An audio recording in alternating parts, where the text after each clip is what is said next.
O ayat kung may keso ka, dagdagan mo pa. Lalong sasarap ang iyong bibingka. Ay, Pasko ka lang ba? Kakain ng bibingka. Ay, hindi ba pwedeng kumain ka pag naibigan mo, di ba? O eto, bibingka. Lutong pinadali. Kasi nga sa kawali. O eto, daong saging. Sa kawali iyong isapin. O ayat, 2 puting itlog. Itong pula, mamaya na. Pang ibabaw niya. O ayat, magtimpla ka na. 2 puting itlog, ilagay mo na. Batihin mo na para mahalo, di ba? Ayat, pagkatapos, 1 tasa ng gata, isabaw mo sa kanya. Kalahating tasa ng asukal. O haluin mo para siyempre malusaw. Ay, yung tamis nito, sakto lang, huwag kang mag-alala. O ayat, 2 melted butter. Samahan mo, pampalasa. At saka 1/4 na tasa ng gatas kondensada. Ay, pampadagdag sarap yung gatas kondensada. Ngayon kung wala ka, tanggalin mo. Asukal ang idagdag mo. Pero siyempre, yung tamis niya, tatansyahin mo. Depende sa tamis na gusto mo. Naniniwala ka ba ang mahusay na kusinera? Magaling manansya.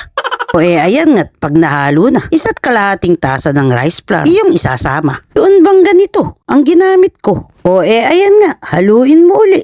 Kapag nga syempre, nahalo na, 2 kutsarita ng baking powder, lalagyan mo siya. O ayat, hahaluin mo uli. Madali lang di ba? Halo-halo lang ang sistema. O ayat eto, kung gusto mo lang, 1 kutsara ng vanilla, iyong samahan. Ay, pampadagdag aroma rin kasi iyan. O ayan nga, kapag okay na, itong kuwali, sapinan mo na. Painitan mo muna sa apoy itong dahon. Para nga syempre, tumibay siya. Hindi basta-basta mapupunit, di ba? O ayan nga, isasalin mo na itong ating bibingka. Pero sasalain mo syempre, para matanggal yung buo niya. O ayat, kapag ready na, sa apoy isasalang mo na. Tatakpan mo yan. Mga 30 minutes, luto na yan. Basta paalala ko, sa mahinang apoy lang. Ang pagluluto ay para lang sa sinaing, iyong iniinin. At matapos ang 15 minuto, buksan mo. Ilalagay mo siyempre itong ating itlog na pula. Hindi ko nga siya nilagay kanina kasi nga babaksak siya kasi hilaw pa. Ay, kung kanina ko yan nilagay, babaksak lang yan sa ilalim. Meron ba namang toppings na nasa ilalim?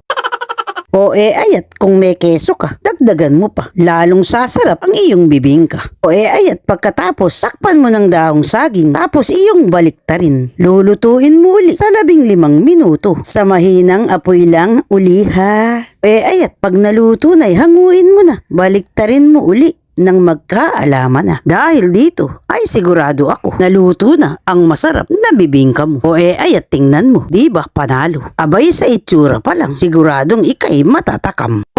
Partneran mo na ng tsaa. Masarap kainin yan habang mainit pa. Yung bang mayroon ka ng bibingka kahit ang Pasko'y malayo pa.